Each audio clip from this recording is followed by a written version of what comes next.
পরস্পর যোগ সাজসে ক্ষমতার অপব্যবহার এবং জাল জালিয়াতির মাধ্যমে নগদে 645,40,10,758 টাকারও বেশি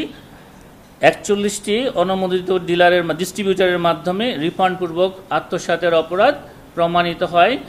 জনাব তানভীর আহমেদ মিশুক ব্যবস্থাপনা পরিচালক সহ নগদের 9 জন কর্মকর্তার বিরুদ্ধে মামলা রুজুর সিদ্ধান্ত গৃহীত হয়েছে।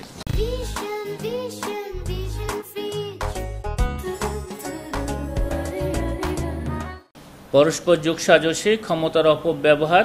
জাল জালিয়াতির মাধ্যমে নগদ লিমিটেডের প্রোডাকশন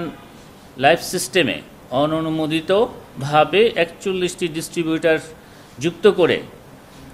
প্রোডাকশন লাইভ ডাটাবেজ হইতে বিআই পোর্টাল এবং বিপিও পোর্টালের ডাটাবেজে ডাটা এনে পোর্টাল দুটির মাধ্যমে বিভিন্ন কাস্টমাইজ রিপোর্ট প্রস্তুত ও প্রদান করে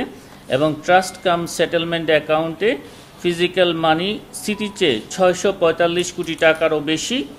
টাকা ই মানি ইস্যু করে উক্ত টাকা অনুমোদিত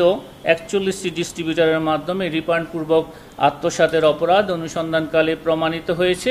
এই কারণে জনাব তানভীর আহমেদ মিশুক ব্যবস্থাপনা পরিচালক নগদ লিমিটেড ও নমিনি পরিচালক তাসিয়া হোল্ডিংস লিমিটেড, জনাব মোহাম্মদ সাফায়েত আলম নির্বাহী পরিচালক ও নমিনি পরিচালক নগদ লিমিটেড, জনাব মোহাম্মদ আমিনুল হক এএমডি ও নমিনি পরিচালক নগদ লিমিটেড, জনাব Maruful Islam Jhalak senior manager treasury department এবং নমিনি পরিচালক নগদ লিমিটেড, জনাব Mohammad Abu Raihan chief technology officer Nagad limited, জনাব Mohammad Rakibul Islam head of finance operation Nagad limited,